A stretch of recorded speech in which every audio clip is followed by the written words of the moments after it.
Vrijeme je dozrijevanja povrtlarskih kultura, ali i čestih izmjena vrlo visokih temperatura i padavina. U ovakvim situacijama povrće, ali i cvijeće, traži pravovremenu zaštitu.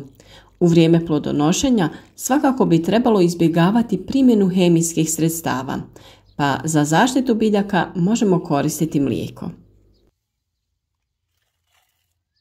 Naime, mlijeko se u bašti koristi kao sredstvo za zaštitu i đubrenje poljoprivrednih kultura, a plodovima će dati poseban ukus.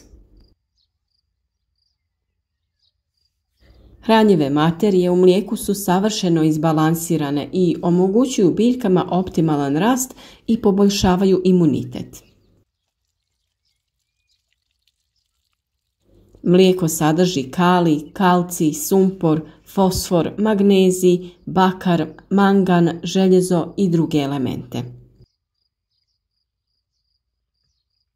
Mlijeko se u bašti može koristiti za različite namjene: sredstvo za zaštitu od patogena, sredstvo za zaštitu od štetočina te đubrivo. U ovom videu potrudit ću se da vam što bolje objasnim na koje sve načine možete koristiti mlijeko za zaštitu i naravno prihranu vaših biljaka.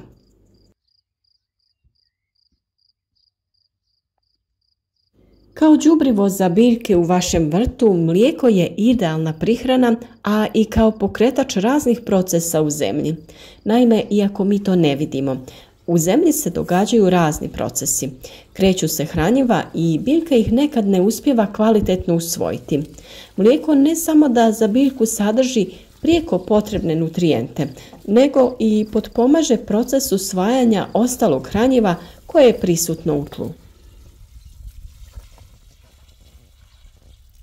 Kada se koristi mlijeko kao prihrana za biljke, tada se koristi razblaženo sa vodom u odnosu 1:2. Na primjer, na litru vode stavit ćete pola litre mlijeka. Đubrenje se treba redovno ponavljati, barem jednom u 15 dana. Sa ovom prihranom možete zalijevati skoro svo povrće u vašem vrtu. Potaknuti će njihov rast i razvoj, plodovi će biti ukusniji i sočniji, a biljke će biti zdrave i napredne.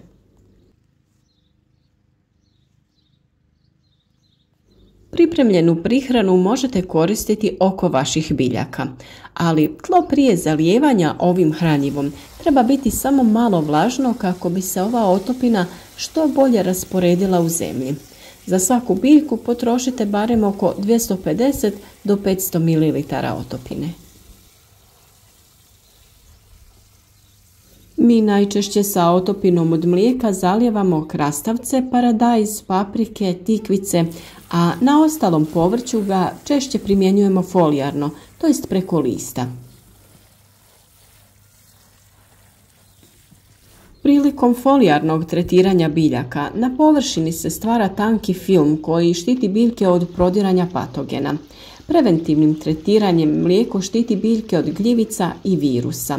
Biljke koje su tretirane mlijekom imaju poboljšan imunitet, a mlijeko povoljno utječe i na usvajanje i iskorištavanje hranjiva iz zemljišta. Vjerujem da ste se i vi našli u situaciji kada ste primijetili promjene na vašim biljkama i tražite neka prirodna rješenja. S obzirom na velik sadržaj hranjivih tvari, mlijeko je idealno za jačanje biljaka. A mnogo puta smo rekli da je jaka biljka, to jest dobro uhranjena biljka, i zdrava biljka. Kada je biljka čvrsta i ima dovoljno vode i hranjiva, tada se ona lakše bori sa bolesti i štetnicima. Prošetajte često kroz vaš vrt, pregledajte biljke kako bi na vrijeme riješili eventualne probleme.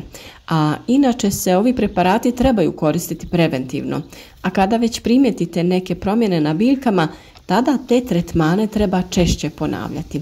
Ne brinite, ovo je prihrana koja je prirodna i sa njom ne možete pretjerati.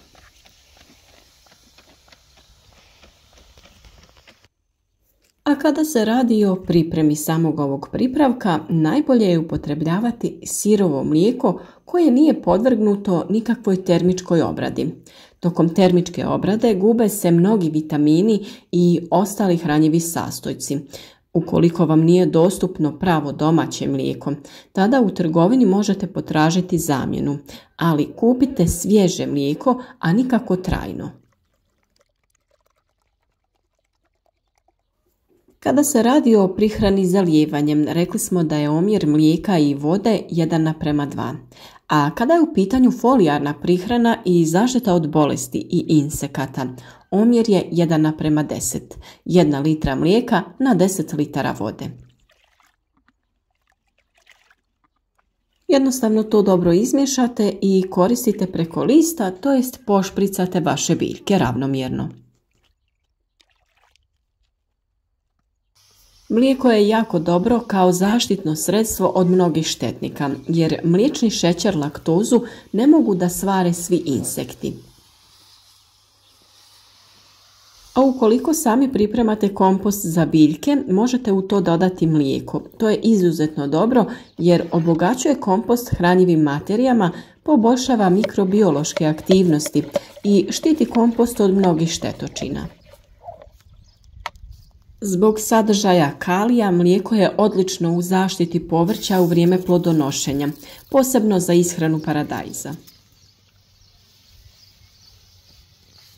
Mlijeko će da mu da potrebne hranjive materije, da ga zaštiti od insekata i nametnika, te da ga zaštiti od gljivičnog oboljenja.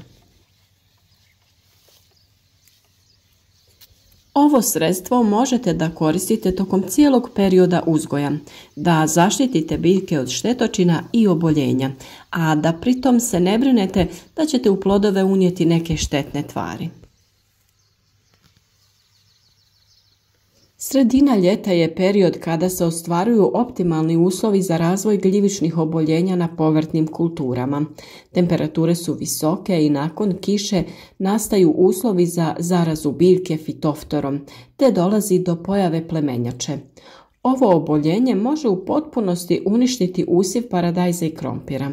Zbog toga je preventivna zaštita jako bitna, a naravno i tretiranje biljaka nakon svake kiše kako bi se spriječio razvoj gljivica.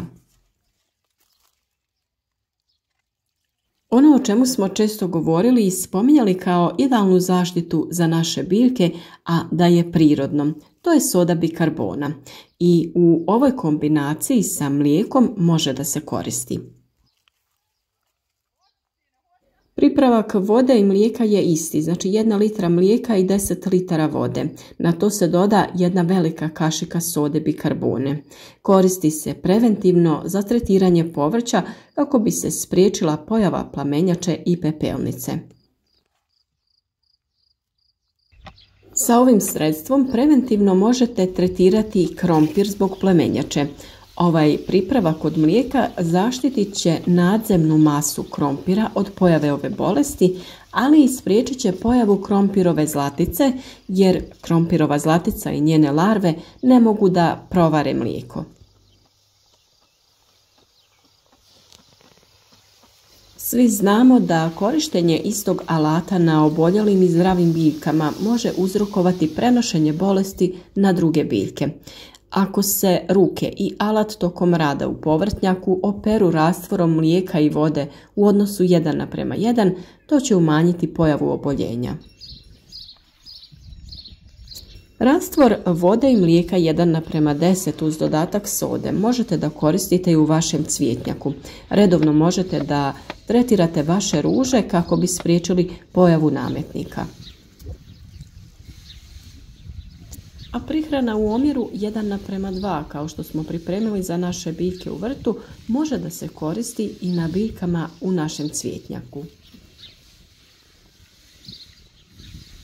Zalijevajte vaše cvijeće sa ovom otopinom jedanput mjesečno i vaše biljke će biti zdrave i bujne, a cvjetovi će biti ljepši. Mlijeko je jako bogato raznim hranjivim tvarima koje pogoduju našim biljkama, tako da iskoristite sve ove dobrobiti Zalijte vaše biljke te tretirajte ih i zaštitite od nametnika i raznih oboljenja. Uživajte u zdravim i sočnim plodovima bez straha da ćete u vaš organizam unijeti neke štetne tvari.